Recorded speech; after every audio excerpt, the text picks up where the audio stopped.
Vejamos que imagem é essa. Nós temos aí no mapa a região da Península Ibérica. E essa região é uma região muito importante, porque é aí, em meados do século XII, que tem início a história da literatura portuguesa tal qual nós conhecemos hoje.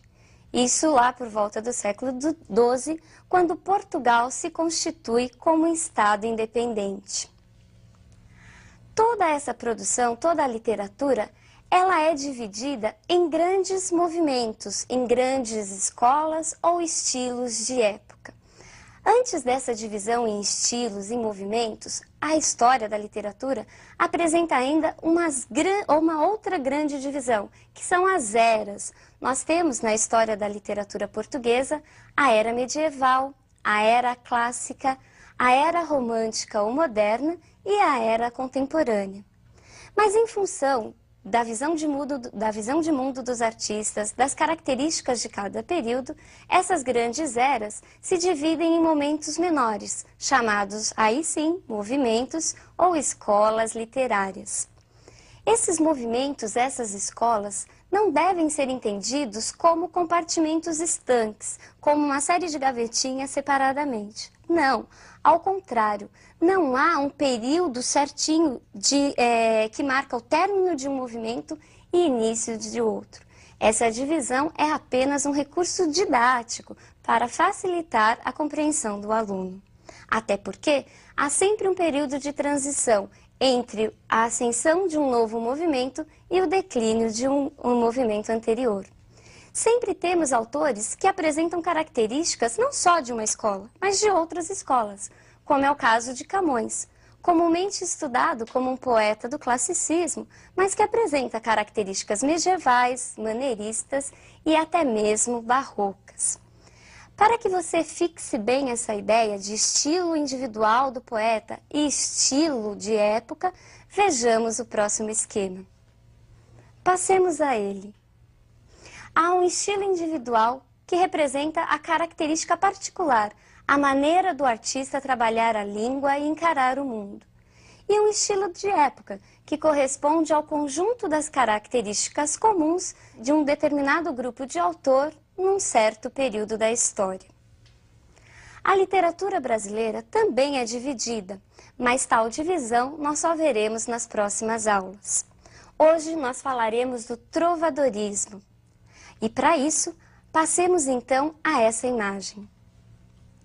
Vejamos qual é a cena que de alguma maneira representa o período. É neste ambiente palaciano que tem início o primeiro movimento da literatura portuguesa na era medieval, o trovadorismo. O trovadorismo surge com a figura dos trovadores medievais. Trovadores vem do termo trovador, que significava achar, encontrar. Cabia ao poeta encontrar a música e adequá-la aos versos.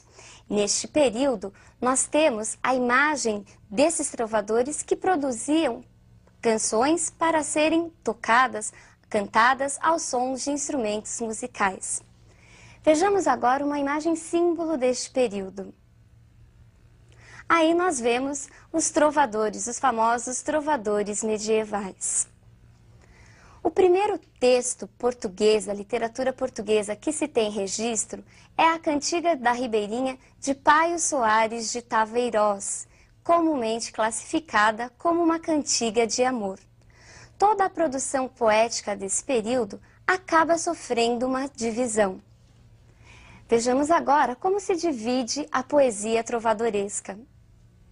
Nós temos dois grandes grupos, as cantigas líricas, em que predominam os temas amorosos, e as cantigas satíricas, em que predominam a crítica e os efeitos cômicos. Passemos agora à divisão das cantigas líricas.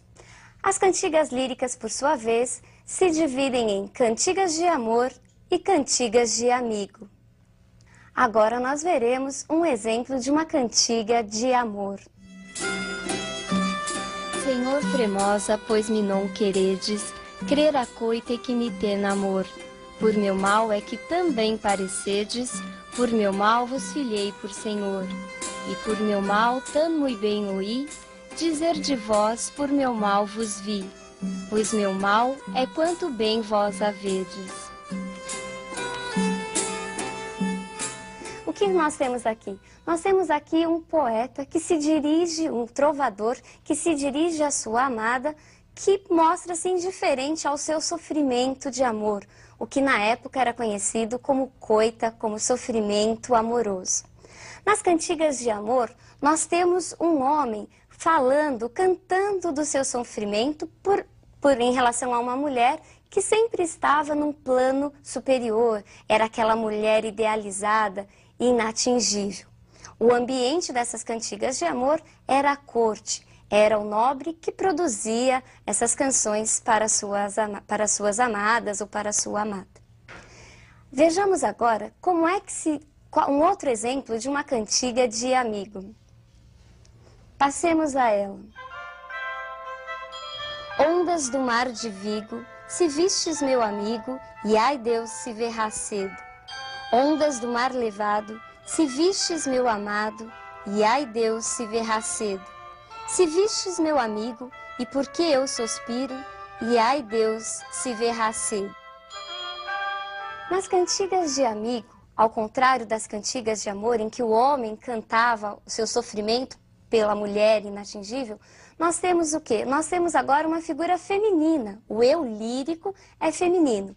Embora elas também sejam escritas, elas também eram escritas por homens, mas que se faziam passar por mulheres. As cantigas de amigo apresentam um ambiente mais pastoril, mais voltado à natureza. E aí nós encontramos uma mulher que canta a saudade do amado, frequentemente chamado de amigo. Nesse seu cantar, ela sempre dialoga ou com a mãe, com a amiga ou com algum elemento da natureza. As cantigas satíricas, por sua vez, também apresentam uma divisão. Vejamos qual é. Nós temos as cantigas de escárnio e as cantigas de maldizer. Vejamos agora um exemplo de uma cantiga de escárnio. Uma dona, não digo eu qual, não agoirou o gano mal, pelas oitavas de Natal. Ia por samissa ou ir, e houve um corvo carnaçal, e não quis da casa sair. Nas cantigas de escárnio, nós encontramos uma sátira indireta. A pessoa criticada, a pessoa que é atacada, ela não é identificada. E isso se dá através da ambiguidade e das sutilezas. Como nesse trecho que acabamos de ver, em que o poeta, em que o trovador, aliás, porque na época nós não podemos falar em poeta e sim em trovador, o trovador, ele vai cantar aí a história de uma mulher que deixou de ir à missa para ficar em casa. E o motivo que a fez ficar é a companhia do amante. Já as cantigas de maldizer apresentam uma sátira direta. A gente pode até identificar quem é a pessoa criticada. Muitas vezes o trovador se utiliza até de termos, de palavras de baixo calão, os nossos atuais palavrões, inclusive obscenidades. Vejamos agora um exemplo de uma cantiga de maldizer. Ai, dona feia, foste vos queixar, porque vos nunca louvei meu trobar. Mas ora quero fazer um cantar, em que vos loarei todavia, e vedes como vos quero loar, dona feia, velha e sandia. Perceberam como aqui a sátira é mais direta, o ataque é mais direto? O trovador chega, inclusive, a chamar a senhora, até então idolatrada, chega a chamar a senhora claramente de feia. Neste período, nós também temos as famosas novelas de cavalaria. Vejamos agora uma imagem que nos reporta a elas. Passemos para essa imagem. Reparem aí que nós temos os cavaleiros medievais, símbolos das novelas de cavalaria. Nas novelas de cavalaria, nós temos o quê? Nós temos narradas as grandes histórias e as grandes aventuras dos cavaleiros medievais, isso entre outros assuntos. Entre as mais conhecidas, nós temos a novela A Demanda do Santo Grau, que vai narrar a história dos cavaleiros da Távola Redonda, dos cavaleiros do rei Arthur, que partem em busca do cálice sagrado em que José de Arimateia recolheu o sangue de Jesus Cristo. Então, para nós finalizarmos a aula de hoje, não se esqueça, a literatura portuguesa, assim como a literatura brasileira, está dividida em grandes eras que, por sua vez, se dividem em períodos menores. E este nosso primeiro período é o trovadorismo, em que nós encontramos as cantigas de amor, as cantigas de amigo, isso no caso das cantigas líricas, e no caso das cantigas satíricas, nós encontramos as cantigas de escárnio, aquela sátira mais indireta, mais sutil, e as cantigas de maldizer, em que o poeta realmente ataca uma pessoa.